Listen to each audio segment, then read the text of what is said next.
we don't know each other that well yet. We met with the cattle running through the... Yeah.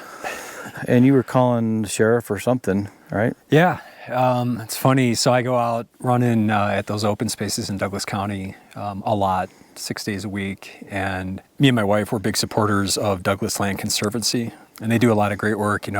Douglas County, left to its own devices, would probably just build subdivisions over all of that, right? They'd sell that land to developers, or the ranchers would. And you can't really blame the ranchers. I mean, their kids don't want to be ranchers, and they're sitting on all that land, and land is super expensive in Colorado, right? So they want to cash out. And I don't hold that against them, but no one's going to want to move here if it's just nothing but tract homes. So DLC does a great job of trying to get in there, work with the ranchers, set up a conservancy with them, which is basically kind of boils down to just being a massive tax break. And the deal is they get the tax break so long as they never build anything on that property. They can continue to ranch on it, which is why you see cows everywhere in those open spaces. But yeah, it's a great organization, and the open spaces are just super for getting out there hiking, running. I know you shoot your videos down there at some of those too. But yeah, there's a lot of cows, and sometimes the cows bust out of where they're supposed to be, and you just call the sheriff, and they call the cowboys, which is what happened there, and they showed up and wrangled them all back up and fixed their fences. So, as far as me, I don't really have a YouTube channel other than I have a channel obviously, but not like something I'm actively engaged with. Like I was telling you, it's just more of an archive for like my little adventures. Mm-hmm. That's just how I've approached it, with the assumption that someday I'm going to be too old to have those adventures, and I'll be able to look back and watch those videos. And some get a lot of views, and sometimes I get some engagement from people. Some of the higher profile destinations, you'll get questions about, this and that related to someone wants to go hike there or whatever. And that's really cool. But yeah, basically I just love the outdoors. So the running and stuff is mainly a means to an end. Just try to stay fit enough to do the stuff I really like, which is, climbing the 14ers or backcountry skiing, stuff like that. Just having a good set of heart and lungs makes that a lot less painful, really. I mean, it's not the most enjoyable thing getting up into thin air, climbing up some crappy rock. It's beautiful, but it's hard work, right? So I just try to make it more enjoyable by staying fit. So that's the running, and it's hard to complain when you're running in areas like this, right? I mean, it's just pure eye candy almost everywhere down here, so. I was telling my wife the other day, because she's wanting to run all the time on the trails, and she's hurt her back a little bit, so the chiropractor's told her, hey, just stop running for a little bit. But when I get out here, I just like to walk and enjoy the view. Mm-hmm. But you can do that running. But I keep telling her, I was like, no, let's just walk. Let's just enjoy it. But do you mostly run, though, or do you do some hiking also? I run just from, a fitness perspective. I know some people love to run. I don't love running. I just want to go run, right? It's not like that. Yeah. It's just it's like weightlifting, right? I don't just, I got to go weightlift. It keeps you healthy, and it makes the things I like to do easier. Yeah, I'll walk. I've got my dog is less than 2 years old, and she's a golden retriever. She needs to be worked. So the running helps keep her mellow too. The days that she doesn't get run, her personality is very different. Mm-hmm. She's much more mischievous. So there's a lot of benefits to it. I stay healthy, the dog stays healthy. You get out.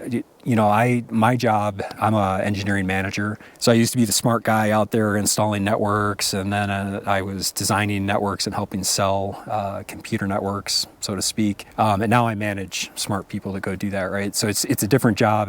There's a different type of stress involved. And again, not necessarily running, but just being outdoors for me helps alleviate a lot of that stress, helps me clear my mind. And walking, hiking, whatever it might be, just having that space, being in nature, for me at least, helps me process through stuff that might be stressing me out, or even just problems that I need to solve for work, right? Just you get out there and your mind can kind of chew on it while you're doing some physical activity. So there's a lot of benefits to it, which is why I try to keep doing it, and I just turned 51 this spring. That complicates things too, right? Because you can't just go out there and grind yourself to dust, right? Especially as you get older, you got to pay more attention to recovery. My priority is just avoid getting injured at all costs, because the smallest little injury now, a sprained ankle takes months to heal. It's unbelievable. So there's a lot to it. It's obviously a big part of my life, which is why I keep rambling on about it.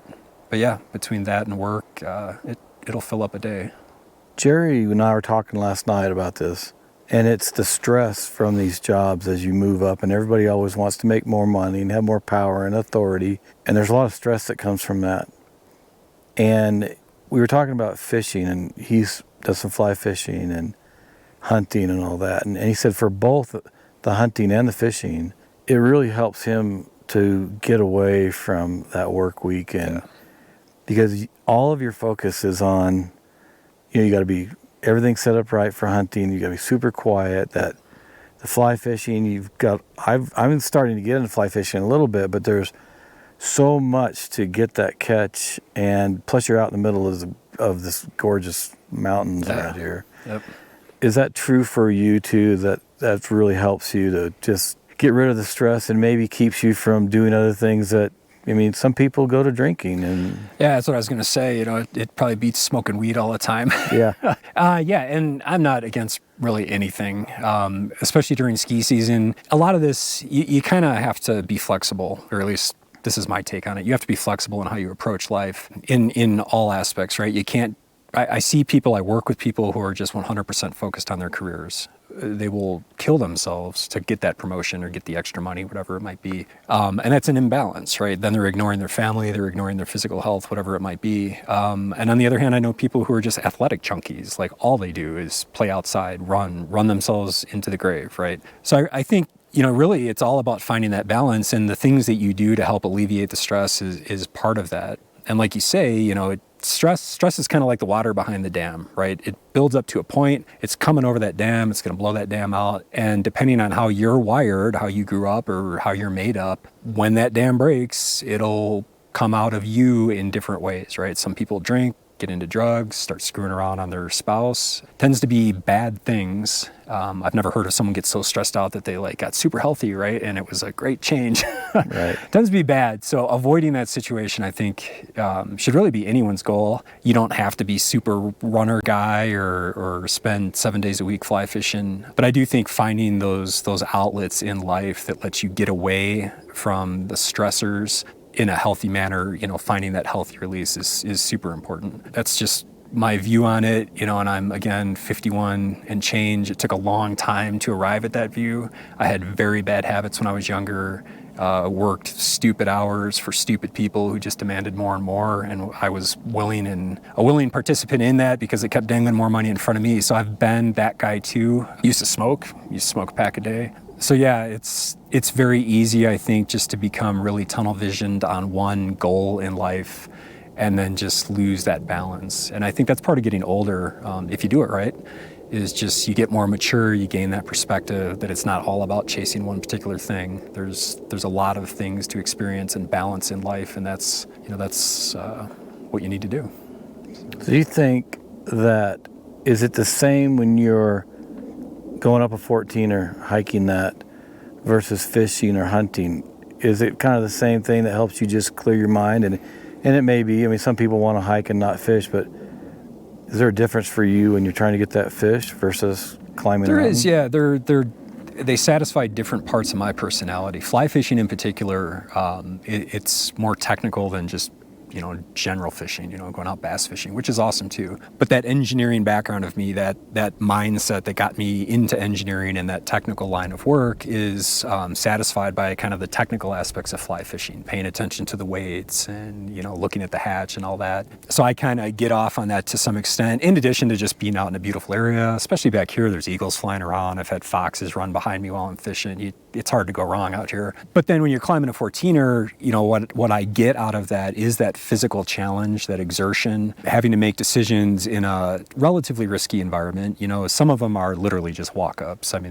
They're just high elevation walks through the park, but others aren't, right? There is some serious risk involved in a lot of the mountains out here. And so having to make those decisions, trying to minimize risk, things like that, and then just being able to physically meet that challenge satisfies other aspects of my personality. So again, it's that balance, finding those things that make you happy in different ways, which is why I do all those various things. I like to hunt too. I love to ski. The real balancing act in Colorado is finding time to do all this if you're not rich and retired, right?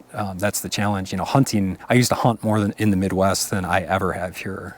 I just can't peel off for a week and go sit in a mountain waiting for an elk to walk by, right? There's just, I can't, I could do it. I guess I choose not to, right? I have a limited amount of time off, probably same as you from work. So I just have to be careful of how I spend it. And at the same time, I'm married, so I can't just spend it all on me. So there's that consideration too. But yeah, those pursuits, I try to do all of them as often as I can. And I always feel like I'm never doing something as much as I wish I could be. But it's hard to complain. I mean, look where we live, you know? Yeah. So, So I noticed you have, it looks like quite a few hikes on 14ers on your website or your YouTube channel. How many have you done, and have you had to do any mountaineering training to do any of them?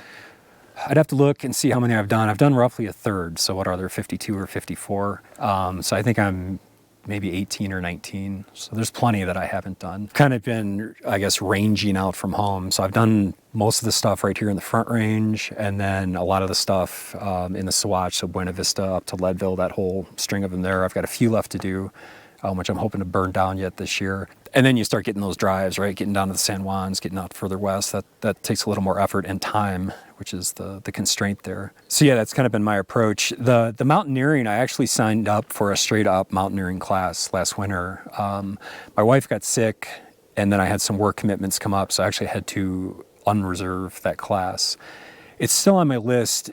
It's one of those things, as it is, my basement kind of looks like an REI. I mean, there's gear everywhere. Mountaineering requires a lot of specific equipment as well. And I just don't know, in Colorado, I'm unlikely to get out there because at our age, it's hard to find friends at our age that are, you know, physically capable of doing stuff like that. Or they have kids. There's a lot of risk involved there too, right? So if you have kids, if I had kids, I wouldn't be doing backcountry skiing, stuff that can take you out, like, you know, if you're out there and you're doing your best to minimize the risk, there's still the shit happens factor, and you could just die, right? So for people with kids, I certainly can appreciate that factoring into the things that they choose to do. I think mountaineering is certainly on the riskier side of the spectrum of activities, so I'd still like to do it. I don't know at this point, do I really want to dump a bunch of money into some gear for a hobby that I'm probably rarely going to take advantage of? Because you don't need that equipment to do probably 99% of the 14ers in Colorado. And I really don't see myself flying out, you know, to go do Mount Rainier or, you know, out into the Pakistan or something. I mean, that'd be awesome, right? I'd love to go climb Mount Everest, but that's, at this point, that's not going to happen. So I don't know. I have gone through and I take refresher courses every year or two. I've gone through Avalanche rescue training and also just the Avalanche, I forget the official title of the class, but it's ARI 1 and ARI 2. And that's training that's really useful for anybody who wants to get out in the wintertime. They teach you a lot about, you know, what are the conditions that, I guess, cause avalanches, so to speak, you know, different slope angles. A slope can be too steep, where the snow doesn't stick to it enough to build up to avalanche, or they can be too shallow of an angle where it's unlikely to slide, and then there's kind of that sweet spot, right? So you obviously don't want to go skiing on the sweet spot slope, but there's other considerations too. You don't want to be hiking under them when you're getting to your destination, and then there's just wads of so-called snow science about the, you know, in Colorado, we deal with a lot of weird weather, especially later in the fall and early in the winter, right? We tend to get a big dump of snow in late October or November, and then it just kind of sits there and rots. We'll get like a warm spell typically. That snow just lays up in the mountains and gets cooked by the sun. So it turns into almost like this sugar or sand and becomes a real weak layer, and then the rest of the winter, snow just keeps dumping on that. So all winter long, that weak layer is under there, the Achilles heel of the snowpack. That's why we get all the avalanches. So compared to up in the Northwest where they get real heavy, wet snows, it's almost like concrete, sets up real nicely, less of an avalanche risk. So again, you know, going back to that technical aspect of the hobby that I kind of enjoy, there's that even behind the skiing, right? It's more than just slapping on the boards and going down the hill. There's a lot of science behind it, things to be aware of, a lot of planning involved before you even go out. A lot of equipment, you know, we all carry beacons, so if you do get trapped in a snow slide, you've got a beacon that people can hopefully locate you and dig you out. I carry an inReach when I go out for obvious reasons. A lot of people carry sat phones. So yeah, longest answer in the world. Have not taken a mountaineering class. Maybe will, maybe not, but there's plenty of other stuff related to that I've gone through. So. Yeah, you're making me think of a lot of questions based on a lot of things you said there. But one thing you're talking about the avalanche and the rescue. And my daughter and I both have avalanche beacons. She's trained with them and I haven't. I've seen a lot of videos, but she was on it's out in Gunnison at the Western Colorado University, they call it now. And it's Colorado Mountain Rescue or something like that. It's associated with the university. And they cover the whole Gunnison Valley. And that's one of the things they work on is avalanche rescue. And, you know, I mean, a lot of rescuing hunters that are lost, a lot of ATV rollovers even. They're going out and helping things on Monarch Pass when the snow hits. But we were talking about the avalanche rescue, and she basically said, because they also train with the fire department in Crested Butte. And she said, if you're not there and see it happen, the chances of rescue versus recovery, and I don't want to get morbid, but I mean, you really have to be on the spot and be directly involved in that rescue immediately versus waiting for a rescue team to arrive. Yep, definitely. And it's extremely difficult digging through that snow. Extremely difficult. I mean, your shovel's, you know, yay big because it's got to be in your backpack. And when that snow piles up, it feels like you're shoveling concrete. You know, we'll go out.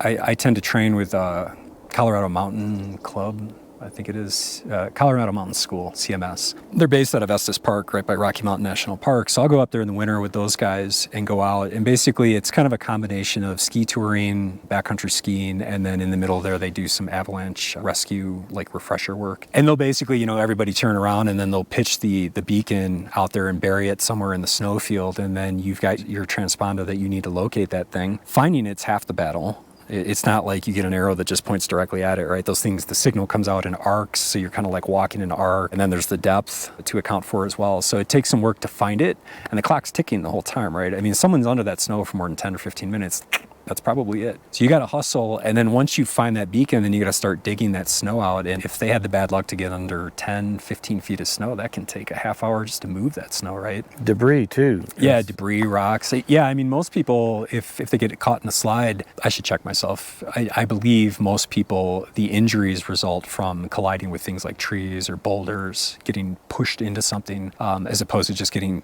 buried under the snow.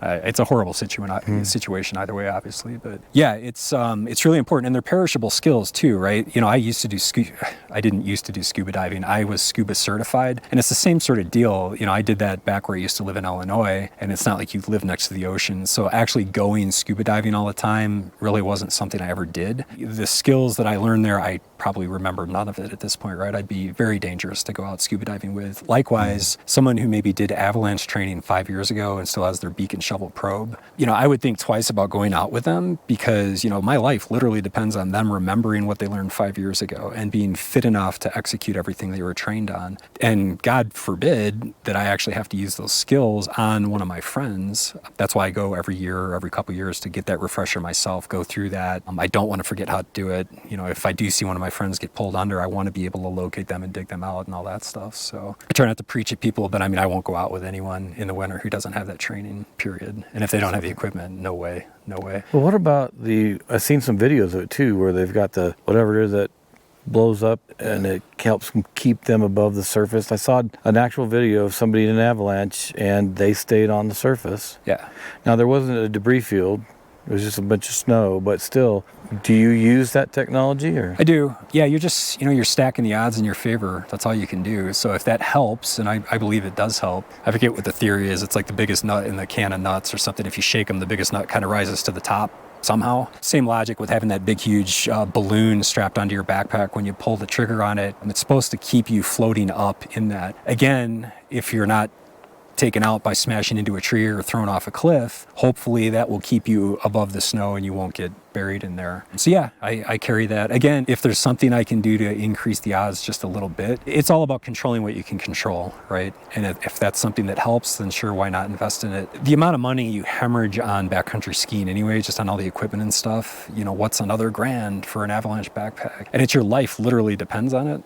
Why not? You might want it when you're in the avalanche. The thing that kills me, and I'm guilty of this too, is you don't want to be that guy or girl who ends up in the news that they recovered from an avalanche and like didn't pull the trigger on their bag because it wasn't charged up, or the bags have straps that go around your legs too, because you're going to be rocking and rolling when you're being carried. You don't want the bag get ripped right off your back. A lot of people, myself included, it's a pain in the ass to strap that stuff up and hike with it, skin up with it. So I'm as guilty as anyone of just being lazy and not at least before I start skiing down, buckle in, you know, I'm just like, what's going to happen? And I've caught myself. And same with a helmet too. I see a lot of people skiing with a helmet, and I don't care, you do you, as long as I don't have to carry your ass out. You know, there was one time when we were skiing down the side of a mountain, and it's a big deal, right? So you've got these skins on your skis that help you shimmy up the mountain, keep you from sliding backwards. You get to the top, you got to rip those off. You're transitioning at the top. You're putting different gear on, putting your helmet on, taking off certain layers. It gets to the point where you're just like, oh, this is a hassle. I'm hurrying through this. Check. I did everything, or my boots locked up. You know, I'm good to go. And then you get through that. I'm like, crap, I forgot to put my helmet on.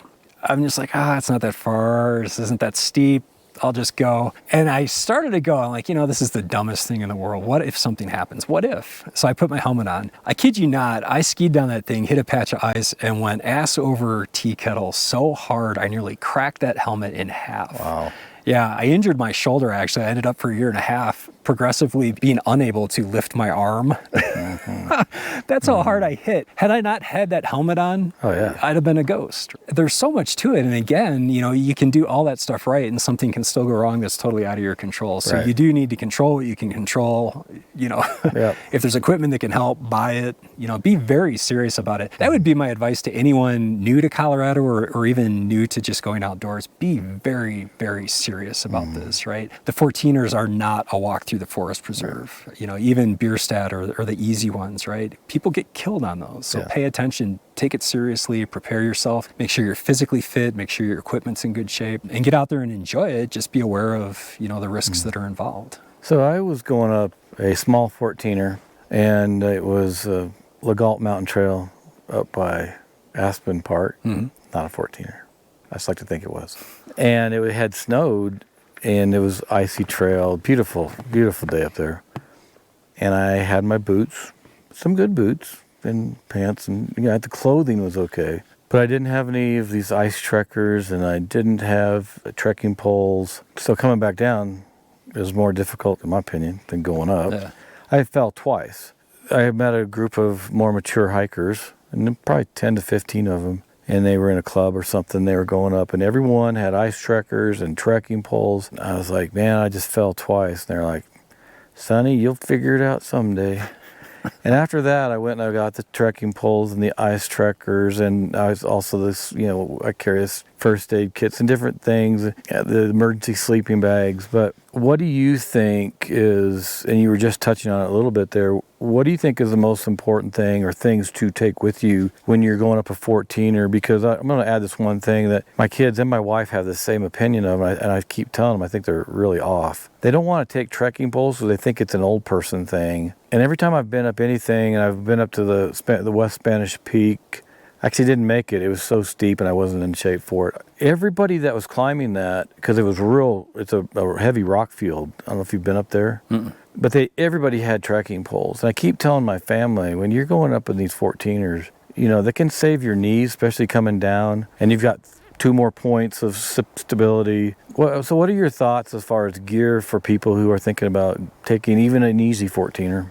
I guess I would stand by, the 10 essentials. I mean, that's definitely probably the answer to give. What I personally take up a 14er is I take a small first aid kit, some aspirin, some bandages, really not much more than that, some gauze and adhesive tape. If anything more serious than that happens, I do carry that in reach, and I'd probably just be tapping on the SOS button, if I broke a leg or was immobilized or had a big cut or something that I couldn't deal with. So a small first aid kit. I always, even in the summer, will bring like a puffy coat, hat, and gloves. Mainly just because if I get caught out there and something does happen, if you read a lot of the search and rescue reports, even people who ping those guys, at 4 or 5 o'clock while the sun's still up, it takes them time to mobilize, takes them time to get up there. And if conditions aren't good for them, they're not necessarily going to risk their lives to go get you. So I think it's prudent and wise to plan for potentially staying the night up there and staying the night above tree line, right? So that would be cold, miserable, potentially wet. So you should do what you can to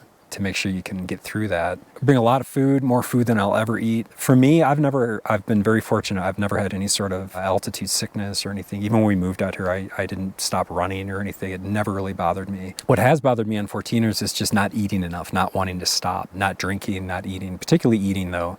Just again, not wanting to hassle with taking my little backpack off, even though it's the world's tiniest little backpack, 2 straps, it's off. You just get in that mentality, you're grinding that hike, you don't want to stop, go, go, go. And then I'll get up there, and once I do get above like 13,000 feet, I start to feel queasy and sick, and do I actually have altitude sickness? Is this it? No, it's just because I didn't eat, right? So I learned my lesson finally. I carry a lot of calories with me and just try to munch along the way. If you're looking to lose weight, lose weight during the week. Don't do it when you're up there.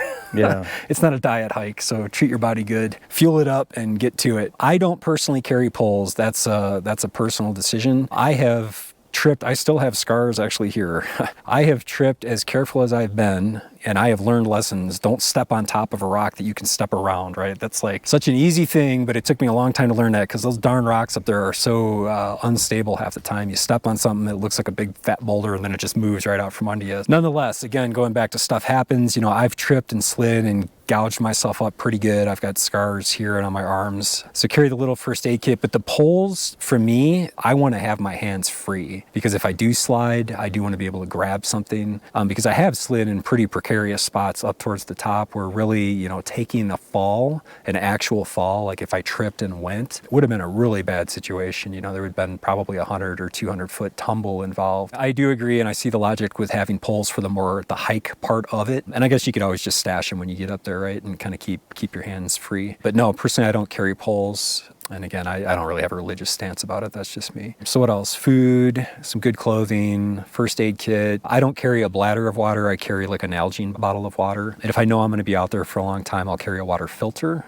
so that I can filter some water out of creeks if there's creeks, but just bringing enough water. And again, everybody's different. I don't think you need a massive amount of water. Again, everybody's different, right? That's just been my experience. So like a big Nalgene bottle of water tends to get me through most anything, at least most anything that I've hiked so far. I'm trying to think what else. I bring some carabiners. I actually bring a length of rope. I bring about 50 feet of rope. Again, it's only a little bit more weight. And what if I need it, right? What if something happens? What if something happens to somebody else and I can throw them a rope, right? And maybe help them out. Stuff like that. I get it. I used to do a lot of backpacking, and I understand the desire to keep the weight down as much as possible. But at the end of the day, again, you've got the rest of the week. Maybe just eat a few less meals and go for an extra walk or something. Taking a couple pounds off your ass is just as good as leaving it out of your backpack. And if it's gear that you might need that you should be carrying, it's stupid to leave it at home just because of that 2 pounds. So that's my approach on it. Mentioned gloves. In my first aid kit, there's other stuff, right? So I have a lighter. I have means to make a fire. I carry the inReach communicator. Phones,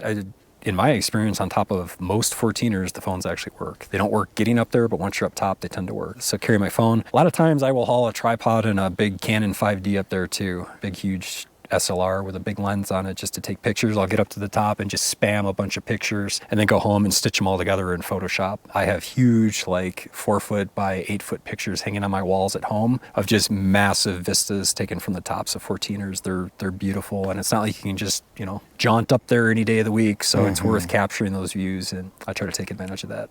My wife fell not too long ago. We had tennis shoes, just street shoes. Yeah. We went to REI and I bought some Solomon hiking shoes. And these are boots, all Solomon boots, but she got some, I don't remember what they were, but we both got trail shoes. And since then, the trails that we go on a lot down from your Larkspur area, they're not real steep, but they're still that fine gravel. And ever since we got the right shoes, we have not slipped once. And I can tell from the bottom of your shoes that looks a lot like what I have with my Solomons. And are those Solomons or what are? These are Sauconys, actually. Okay. So I've kind of changed my stance on that. I used to always wear heavy hiking boots. Matter of fact, I think Salomon GTX 4s or something was kind of my boot of choice. They are heavy, and I know I just said it's easier to take pounds off of you than worry about what's on your feet. I just changed my opinion. I used to kind of like the ankle stability that having high top boots provided. I just decided to start wearing trail runners, and I wear a pair of Salomon Speed Cross, which are like trail running shoes. They have much more grip than even these, like big knobs on them for running pretty technical trails. And I've been doing 14ers in those, and I've actually enjoyed it quite a bit. And I don't miss the ankle support of actual hiking boots, and I certainly don't miss the weight of hiking boots. Plus, if they get wet, they dry out real quick, right? Because it's just it's running shoe fabric. I've also found, ironically, to me, like you mentioned, coming down those things is the pain, right? And I would agree with that. I feel like I'm hitting the brakes every step I take down. It's like you're slamming on the brakes, slamming down the brakes. And it just, over the course of whatever, 6-7 miles, it really starts to impact your knees, especially when you've got old knees. So having actual just trail runners on, believe it or not, once I get down to a more runnable section, I will try to just kind of lightly jog my way back down. Just kind of keep light on my feet so that I'm not constantly slamming my feet into the ground with every step. And I've noticed that really I feel a lot better once I get down. I used to get down and just immediately drop 3 aspirin and then, go look for a hot tub somewhere. I'm not Superman like anybody else. My knees hurt if I pound on them all day long. So yeah, I've kind of gone the trail running shoe bit as well. We'll see how long that lasts. Well, I was telling my wife recently, and the way I explain it to her, and as long as you're not in a real technical area, it's almost, it's like the Pirates of the Caribbean, Johnny Depp. Yeah, he's always drunk. Because she's always so tense. And she's putting on the brakes so hard that she's causing herself to slip. There's this friction issue, you learn in college and engineering and all. And so I just tell her, it's like, relax, act drunk, act like Johnny Depp, and just kind of be a little bit more loose as long as there's not a bunch of rocks. And just, you don't have to run fast. Just let yourself go a little faster. Yeah. No, that's good advice. So I just trail run exclusively. I don't run on concrete, again, because of the knee factor, and I don't like the pounding. What you said, if you look at like pro level trail runners, especially out here in Colorado, their advice is to basically like run drunk down the mountain, like flop your arms out, look as goofy as you can, whatever lets you keep your balance but keep moving at a good pace. That's what they do. So yeah, they look like idiots charging down a mountain, but I mean, these guys, they're running like Pikes Peak. So they're obviously, they know what they're doing. But yeah, that's real good advice. If you get stiff, you're all rigid, I guess you're probably more prone to trip or things like that. Yep. Yeah. What have you seen? Because I know you're out a lot, and have you seen any, without getting into private information on, because some things with medical things, you're not supposed to share things, but have you seen things that you've been a part of or seen as far as either rescue operations or falls or injuries when you've been out? I've been pretty fortunate. I've never really had anything serious happen to myself. I've had to pull the plug early on a couple of backpacking trips, mainly again because I was eating incorrectly and ended up making myself sick. That's about the worst that's ever happened to me. Now, backcountry skiing, I've gone out with people who've just had the misfortune of like clipping a stump that was buried under the snow and taking a full speed header coming down the mountain, compound fracture in the arm, calling SAR, waiting for someone to get up and help carry them out, which again goes back to making sure everyone's geared up. We were able to stabilize that person and wait for help to arrive. So you just gotta you can't probably reset that unless like maybe you're a doctor, you might. Yeah, I don't know, maybe. But it's gonna be sticking out and you're gonna wrap it or something. Yeah, and person's going into shock. It was a bad situation. I've never seen someone take a fall. I've never seen like what you would consider a big avalanche. I've been out there, I've heard the whoomph of the snowpack settling beneath you, and I've seen avalanches around me happen, but never anything close enough where I was like, holy crap, we gotta get out of here, or anything like that. But again, I'm very cautious. And especially when I used to backpack more, a lot of those trips on YouTube, I used to go out alone a lot. So I've got the inReach, which is some level of lifeline in case something goes wrong, but you're out on your own. So just, again, being aware of the risks, understanding the area you're going into, trying to make a lot of good decisions every step of the way. And really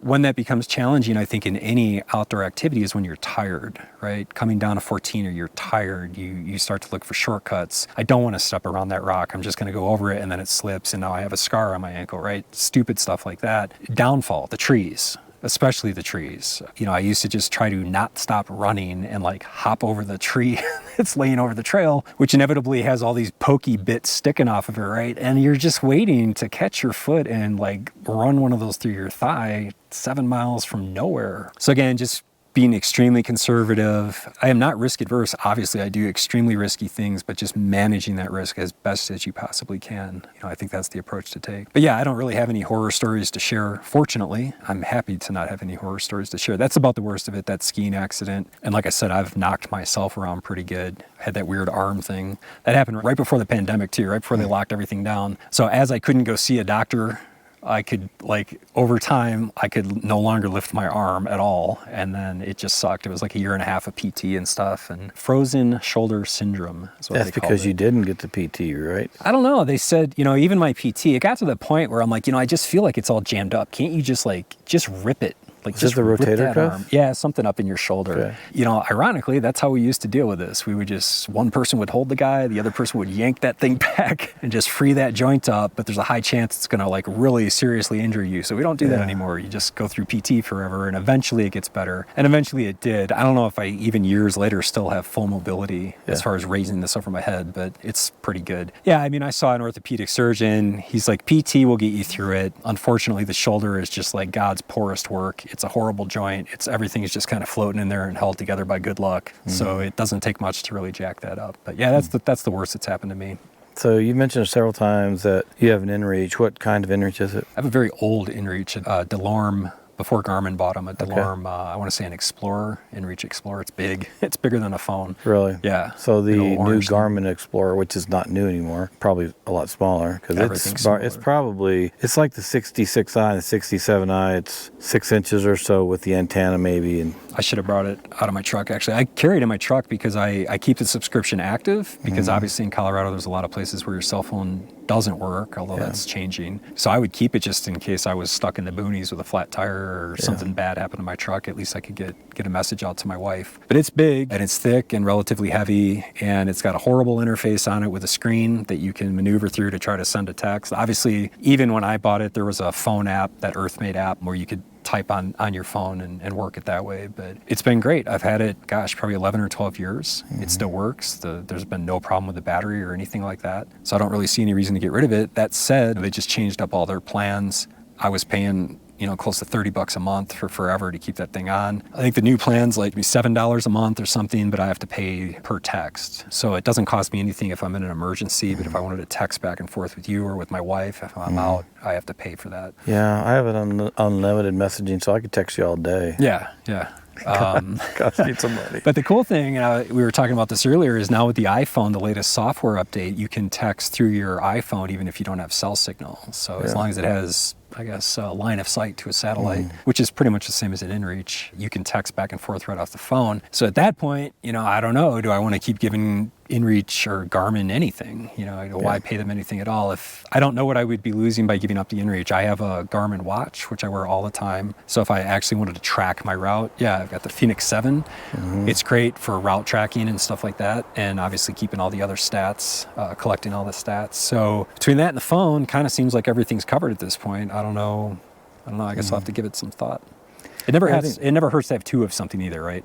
Right. So I think it's going to be interesting watching the technology race here. I know Starlink's really pushing the boundaries. iPhone is also. And I think Garmin's got to, and others have to, ACR, Zoleo, all those. They're going to have to get on board, and maybe there's that niche of extreme outdoor stuff and you want that real rugged device and you don't want to have it synced with your phone. My guess is behind the scenes, they're probably working on something that's going to combine technology. We'll see. I think in the next a year to 2 years, we're going to see some major changes because if Garmin were to keep going as they currently are, well, they'll probably be out of business before long.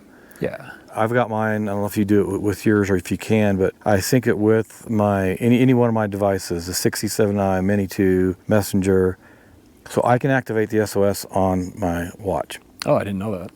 And I don't know if you can do it with your older device, but yeah, you can. There's a process you go through, and I've actually got a video. If anybody's watching, check it out in the description below. But it's actually fairly easy to set up, but you have to go through a few steps that just don't make sense. I had to call Garmin to make sure it was set up correct. That's one thing, to be up on the technology, whether it's a phone or your watch or. It's funny what you were just talking about. I was thinking that would be the killer feature for Garmin to come up with. Would be, Apple, I think on their watch has some sort of fall detection. I mean, this watch tracks like everything. it should be able to track if like you lose consciousness based on your vitals, right? And if it can talk to your inReach, that seems like a no-brainer. Like the guy just took a header and he's knocked out. Let me talk to the inReach and get the SOS out, right? That seems like that would be a really good feature. Yeah. So yeah, I don't know. The rate of technological change has certainly been increasing. So it'll be interesting to see what they come up with. I will say the inReach battery life smokes the phone. I mean, even the phone's really good now. You know, it used to be cold weather would kill them almost instantly. My phone will last a couple of days if I'm prudent with how I use it in the backcountry. But that inReach, I mean, I've gone out for 6-7 days and that battery has come nowhere near to dying. So yeah, that's what I always talk to people about is if you're going to go out on a day hike, that's one thing. If you're going to go out for a week, then you better be able to charge your phone. Right. Any satellite communicator, they typically will last a lot longer, but even then it'd be nice to be able to charge those up. But if you want to go out and you take a device out and it's dependent on that being synced with your phone and your phone's going to die, you've got to be really careful of that. Yeah, which again, I think, you know, going back to kind of the 2 is 1, 1 is none factor, I can see kind of keeping the inReach, even though the phone seems to have some of the same functionality now, as far as its ability to communicate. A phone battery can die, you could drop your phone. I mean, they're fairly fragile. That inReach, I've dropped that inReach off cliffs and that thing just will not break. So yeah, probably good, especially with a piece of equipment like that where it is your lifeline to search and rescue or ride for life, God forbid, flight for life. Probably smart to have backup there. And it's not to sell something, but if you do have a watch, like an adventure watch like you and I have, I would take the time to, and especially if you have the adventure watch with a satellite communicator, if it can sync, because of a big fall, or say you walk over somewhere and you put your pack down. Yeah. Well, if you're separated from your pack or somehow it's jarred I use a backpack tether. If that busts and comes off, but I'm still within reach of the signal and I can hit this SOS here, you can even actually send not pre-recorded messages, but some quick text messages you'll be able to send from the watch. It's really worth looking into. Yeah, it's interesting. Yeah, I've always kind of gone back and forth on where to stow the inReach, right? Either have it on a lanyard or a carabiner or keep it in my pack. Because like you say, what if you lose your pack? Or, you know, the general line of thinking is you don't want things external to the pack because they can get ripped off, especially if you fall. So I don't know. I go back and forth. I just throw it in my pack. Honestly, if I lose my pack, I'm pretty well up a creek anyway. My car keys are in there. Yep. If anyone ever finds my pack.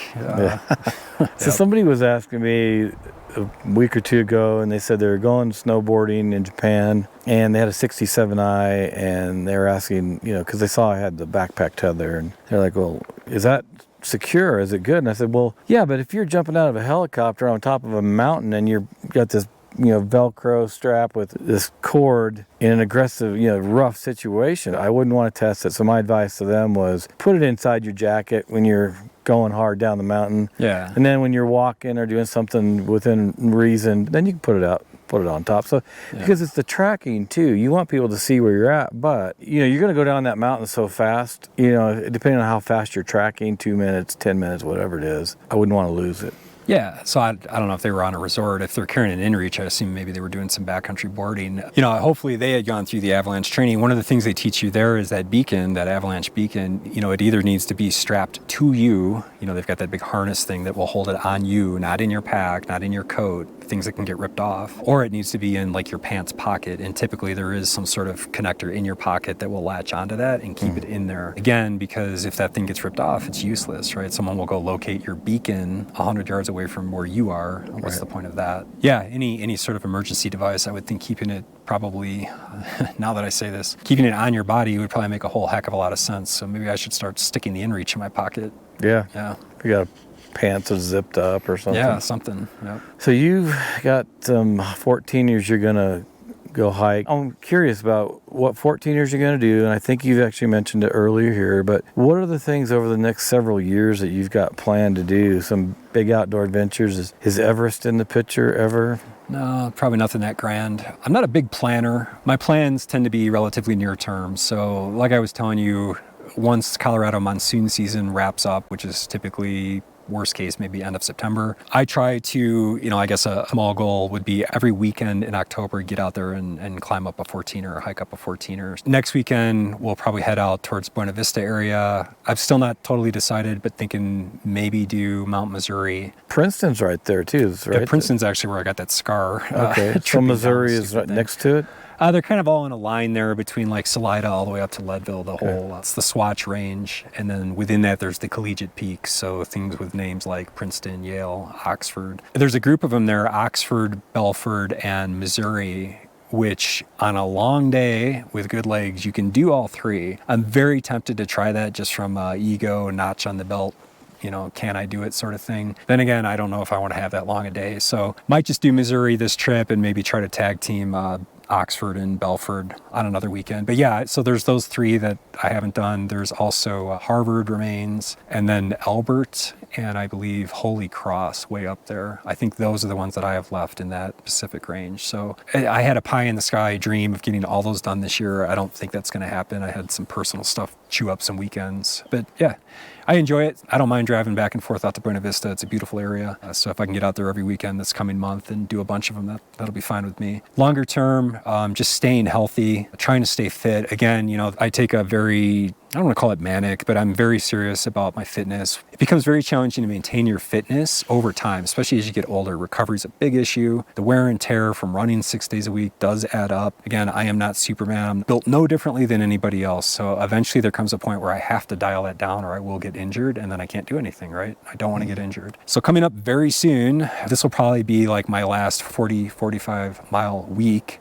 running, and then I'll start killing off some of those days that I have legs that are ready to do 14ers. After that, ski season is going to arrive. So I want to maintain my cardiovascular fitness so that I can skin up the mountains and ski back down them. But the weather's also going to turn, so I'm not going to be able to run as much just from that perspective. Again, because I just avoid running on streets. So there's kind of that natural ebb and flow with the seasons. So my longer term goal is just to continue to stay fit as I can to support the things I like to do. I never really have given myself goals of an Everest. I don't particularly care if I do all the 14ers or not. I just want to keep getting out there and enjoying nature. That's really it for as long as I can. That's my goal. So I don't understand something though. I think a 14er looks great from about 10, 11,000 feet, maybe even sitting in a hot tub. And I've been up to some 12s and I've been up to Pikes Peak, but that I drove. Mm-hmm. And it's beautiful, but I would, no joke, I'd rather sit here, especially in the fall with these aspens starting to turn, and be looking from low to high. It's just me personally. Sure. But you seem to really love the challenge and the beauty from being up high. Yeah. I like this too. Don't get me wrong. But yeah, I definitely like getting out there. And it doesn't have to be some monster mountain either. I mean, some of the stuff just around us here, these foothills are probably 9,500 feet. And they're rugged and there's probably no trails up there, right? So that's a whole different challenge, just navigating your way up to the top. I'm not an altitude snob or anything like that. If it gets me outdoors and I'm enjoying what I'm doing, then I'm happy to be doing it. I feel blessed that we have that opportunity, especially in this state. Yeah. Yep. No, it's great being here. So do you want to tell anybody about your YouTube channel or social media? Sure. Yeah. So my YouTube channel or name or whatever is Wanderlust073. I don't even remember why I picked that. It's been up there for a long time. Don't have a lot of subscribers. Feel free to smash that subscribe button if you visit. But yeah, it's just like I was saying, it's basically just kind of a collection of things that I've gone out and done. So a lot of backpacking videos, skiing videos. There's some fishing on there, fly fishing. Got some short videos of my dog when she was a puppy. She's still pretty young, but just some funny videos of her. But yeah, I've always just kind of viewed it as my digital scrapbook, right? It's a great place to look back on. And I still, even now, I'll look back on stuff I did, 6-7 years ago. Oh, that was so cool, and with my friends, just look at those trips. So, but yeah, feel free to check it out. Always happy to, if you're interested in going to any of those places, feel free to leave a comment. I try to reply to the comments I get, and always happy to share what limited advice I can offer as to the, how to get there, what to do when you're there, or whatever. Well, thanks for coming and hanging out with me today. Yeah, thanks for chatting with me. It's been fun. All right. We'll see you around, and we'll have to hook up. And all right. I'm not sure I'm going to do a 14er with you, though. That's all right. Well, I'm going to go fishing, so maybe you can get into that. All right. Thanks, Eric. You bet.